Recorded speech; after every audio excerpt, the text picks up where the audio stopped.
உங்கள் தந்திவன் தொலைக்காட்சியில் தெனாலிராமன் தினமும் மாலை 6 மணிக்கு காண தவறாதீர்கள்.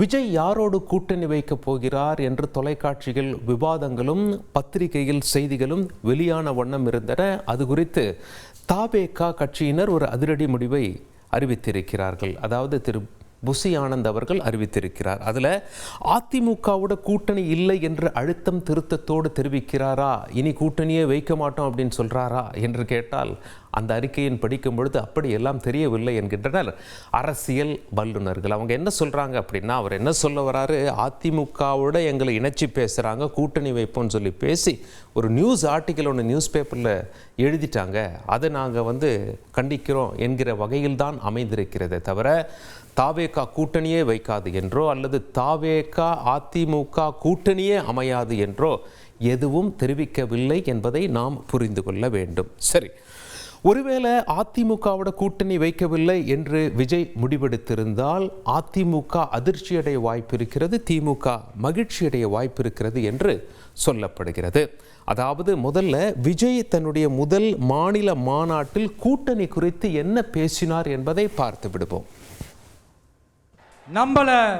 நம்ம செயல்பாட்டை நம்பி நம்மளோட சில பேர் வரலாம் இல்லையா, அதுக்கான அரசியல் சூழல் உருவாகலாம் இல்லையா, அப்படி வர்றவங்களையும் நாம அன்போட அரவணைக்கணும் இல்லையா.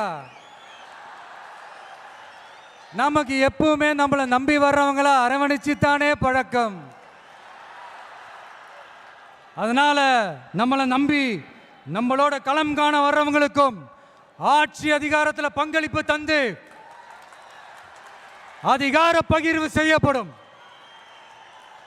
2026ஆம் ஆண்டு ஒரு புதிய அரசியல் களத்தின் புத்தாண்டு. விஜயை யாரோடு ஒப்பிட்டு பேசுகிறாங்க அரசியல் களத்தில் அப்படின்னு சொல்லி பார்க்கும் பொழுது, ஆந்திராவில் துணை முதலமைச்சராக இருக்கக்கூடிய பவன் கல்யாண் அவர் தன்னிச்சையாக பெரும்பான்மை எடுத்து ஆட்சியை பிடித்து விட முடியவில்லை. அவர் என்ன செஞ்சார் அப்படின்னா, அப்பொழுது எதிர்கட்சியாக இருக்கக்கூடிய சந்திரபாபு நாயுடுவோடு கூட்டணி வைத்து தேசிய கட்சியாக இருக்கக்கூடிய மத்தியில் ஆட்சியில் இருக்கக்கூடிய பாஜகவோடு கூட்டணியை வைத்து ஆட்சியை பிடித்து விட்டார். கொஞ்சம் சீட்டு வென்றிருந்தாலும் துணை முதலமைச்சர் என்ற பதவியை தட்டி சென்று விட்டார். திரு விஜய் அவர்களும் புதிதாக கட்சி ஆரம்பித்திருக்கிறார். ஒரேடியாக பெரும்பான்மை எடுத்து ஆட்சியை பிடித்து விடுவார் என்று எந்த விமர்சகரும் சொல்லவில்லை, அரசியல் வல்லுநரும் சொல்லவில்லை. ஆனால் கணிசமான வாக்குகளை இவர் பிரிக்க வாய்ப்புள்ளது என்று சொல்லப்படுகிறது. அந்த வகையில் சீமானுக்கும் இவருக்கும் ஏற்கனவே வார்த்தை மோதல் இருக்கிறது. ஆனால் திமுகவை பாஜகவை கடுமையாக விமர்சித்த விஜய் அதிமுகவை அந்த முதல் மாநில மாநாட்டில் விமர்சிக்கவே இல்லை என்பது அனைவரும் அறிந்ததே. அதிமுகவினரும் விஜயை அன்போடு பார்க்கிறார்கள், அவர்களும் விஜயை விமர்சிக்கவில்லை என்பதை நாம் புரிந்து கொள்ள வேண்டும். அந்த அடிப்படையில் தான் அதிமுகவை விமர்சிக்காத விஜய் 10 ஆண்டு காலம் அதிமுகவில் ஆட்சியில் இருந்தாங்க அதிமுக, ஆனால் அவர்களை பற்றி ஒரு வார்த்தை கூட பேசலை, விமர்சிக்கலை. சிலர் என்ன சொன்னாங்க, அவங்க எதிர்கட்சி தானே, ஆளுங்கட்சியை அட்டாக் பண்ணால் தானே சரியாக இருக்கும், எதிர்கட்சியை போய் எப்படி அவர் பேச முடியும் என்ற வாதங்கள்லாம் முன்வைத்தாலும் கூட ஏன் அதிமுகவை பற்றி விஜய் பேசவில்லை, ஒருவேளை கூட்டணி வைப்பாரா என்ற பேச்செல்லாம் எழுந்தது. அதன் அடிப்படையில் தான் நிறைய செய்திகள் வந்து கொண்டிருக்கிறது. சரி, தமிழகத்தை பொறுத்தவரை தேர்தல் முடிவுகள் வெறும் 6% வாக்கு வித்தியாசத்தில் முடிவு செய்யப்படுகிறது என்பதை நாம் புரிந்து கொள்ள வேண்டும். உதாரணத்துக்கு சென்ற சட்டமன்ற தேர்தல், அதாவது 2021 தமிழக சட்டமன்ற தேர்தலில் நம்பர்ஸை பாருங்கள். திமுக கூட்டணி 45% வாக்குகள் வாங்கியிருக்காங்க, அதிமுக கூட்டணி 40% வாக்குகள் வாங்கியிருக்காங்க. வெறும் 5% தாங்க வித்தியாசம். ஆனால் சீட்டுகளில் வித்தியாசம் பார்த்தீங்களா, அதிமுக கூட்டணியை காட்டிலும் 2 மடங்கிற்கும் மேலாக திமுக கூட்டணி சீட்டுகளை வென்றுள்ளது. அதிமுக கூட்டணி 75 சீட்டுகள், திமுக கூட்டணி 159 சீட்டுகள். வாக்கு வித்தியாசம் எத்தனை சதவிகிதம்? வெறும் 5%. அதில் தான் தமிழ்நாட்டினுடைய ஈக்குவேஷனே மாறுகிறது. நாம் இப்போ பாருங்கள், நாம் தமிழர் கட்சியை பொறுத்தவரை 7% வாக்குகள் வச்சுருக்காங்க. சரி, அடுத்த கார்டை பார்ப்போம். இப்போ பாருங்கள், அதே 2021 தமிழக சட்டமன்ற தேர்தலில் திமுக மட்டும் அதிமுக மட்டும் எடுத்துக்கோம். ஏற்கனவே கூட்டணியை தான் பார்த்தோம். இப்போ திமுக மட்டும் அதிமுக மட்டும் எடுத்துக்கொண்டால் திமுக மட்டும் 38% வாக்குகள், அதிமுக மட்டும் 33% வாக்குகள்.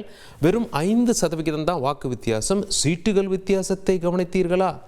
2 மடங்கு, அதிமுகவை காட்டிலும் திமுக கிட்டத்தட்ட 2 மடங்கு சீட்டுகளை அதிகமாக கையில் வைத்திருக்கிறார்கள். ஆக தமிழக தேர்தலை முடிவு செய்வது அந்த 5% வாக்குகள், 6% வாக்குகள் தான்.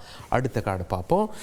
மக்களவை தேர்தல் முடிவுகள் எப்படி அமைந்தது என்பதை நாம் பார்க்க வேண்டும். அதாவது சட்டமன்ற தேர்தலை பாஜகவோடு கைகோர்த்து அதிமுக சந்தித்தாலும் நாடாளுமன்ற தேர்தல் என்று வரும்போது பாஜகவை உதறி தள்ளியது அதிமுக. பாஜக, பாமக இவங்கெல்லாம் ஒரே கூட்டணியில் இருந்தாங்க. அதிமுக, தேமுதிக ஒன்றாக இணைந்து தேர்தல் செஞ்சித்தாங்க.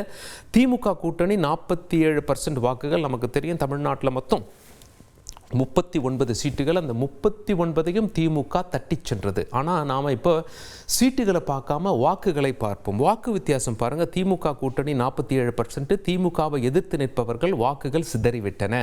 அதிமுக கூட்டணி 23%, பாஜக கூட்டணி 18%, நாம் தமிழர் 8%. அதிமுக, தேமுதிக, பாஜக, பாமக உள்ளிட்ட கட்சிகளை இணைத்து பாருங்களேன்.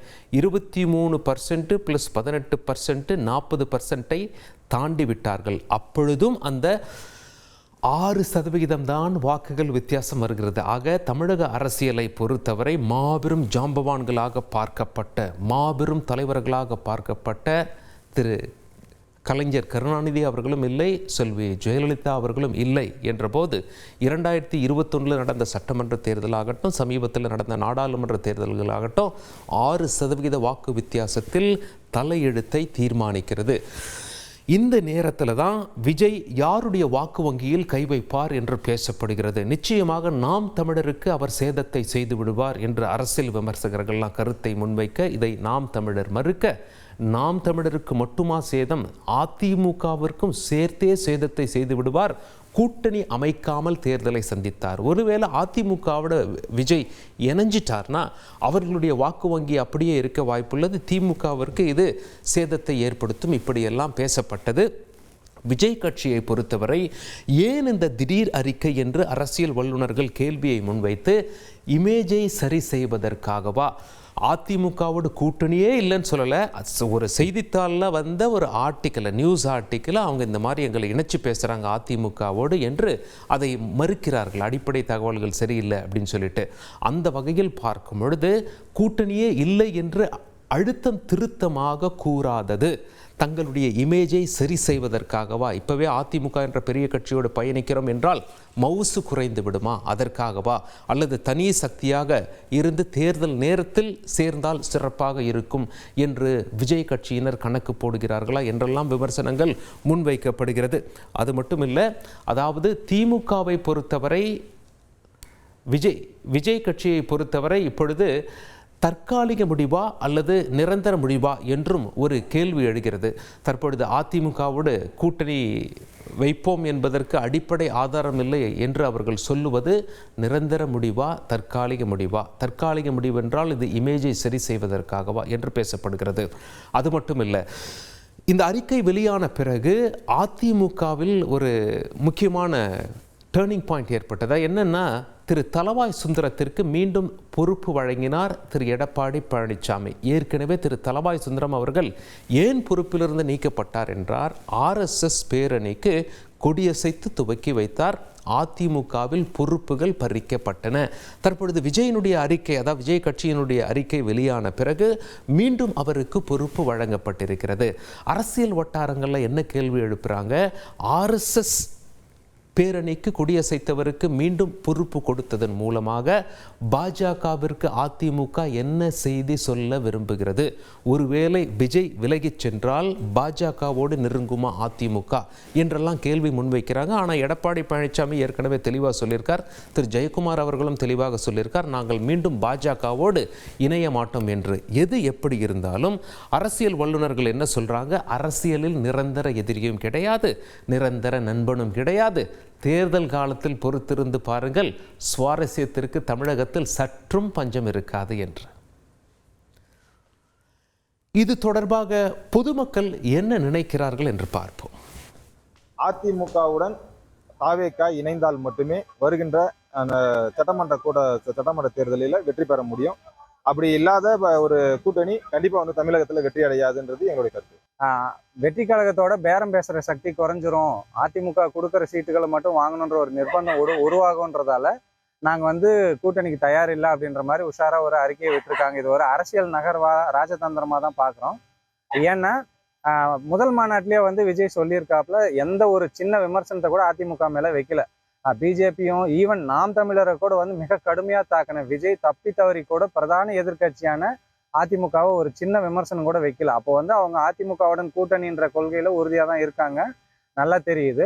இதில் பெரிய பின்னடைவு யாருக்கு அப்படின்னா நிச்சயமா அதிமுகவுக்கு தான் அதில் பின்னடைவு. ஏன்னு கேட்டால் அதிமுகவிலையும் திரு நடிகர் விஜயனுடைய ரசிகர்கள் ஏராளமான மக்கள் உள்ள இருக்காங்க. அவங்களும் இப்போ இடம் மாறுறதுக்கான சூழ்நிலைகள் அதிகமான நேரத்தில் உருவாகும். அதனால இது நிச்சயமா அதிமுகவுக்குன்னா ஒரு பின்னடைவாக தான் அமையும். ஒரு மாநாடு போட்டுட்டு ஏதோ அவர் ஃபர்ஸ்ட் டைம் வெளியே வந்து அவர் பேச ரினியூவல் பண்ணுறனால அவ்வளோ பெரிய கூட்டம் வந்துச்சு, இல்லைன்னா அவ்வளோ பெரிய கூட்டம் வந்திருக்காது. ப்ளஸ்ஸு இவரோட கொள்கை இன்ன வரைக்கும் இப்போ மக்களுக்கு தெரியுமா, இவர் என்ன கொள்கையை வச்சிருக்காருன்னு இன்ன வரைக்கும் கீழே உள்ள மக்களுங்களுக்கு தெரியாது. அவங்க அவர் பேச வச்சு அரசியல் பண்ணுறாரு தவிர அதிமுகவுக்கு இதில் எந்த ஒரு பாதிப்பும் இல்லை. அதிமுக வந்து பல காலங்களாக ஆட்சியில் இருந்த ஒரு இயக்கம், பல லட்ச தொண்டர்களை வந்து வச்சிருக்க இயக்கம். ஆனால் தற்போது வந்து கட்சி ஆரம்பித்து இப்போ தான் கொள்கையை அறிவிச்சிருக்காரு தாவேகா தலைவர் அவர்கள். இந்த நேரத்தில் அவர் வந்து இந்த மாதிரி அறிவிப்பு அறிவிக்கிறது வந்து ஒரு நல்ல ஒரு கருத்தாக எங்களுக்கு தெரியல. மக்கள் எழுச்சி வந்து நல்ல வேகமாக இருக்கு அவருக்கு. ஏன்னா மகாநாட்டிலேயே வந்து லட்சக்கணக்கான பேர் வந்து ரசிகர் மட்டும் கிடையாது, மக்களே தேர்ந்தெடுத்த மாதிரி வந்திருக்காங்க. அவர் சிங்கிளாக வந்தாத்தான் ஜெயிக்க முடியும், எந்த கூட்டணியும் கிடையாது. அதை நாங்கள் வரையறுக்கிறோம். உங்கள் தந்தி ஒன் தொலைக்காட்சியில் தெனாலிராமன் தினமும் மாலை 6 மணிக்கு காண தவறாதீர்கள்.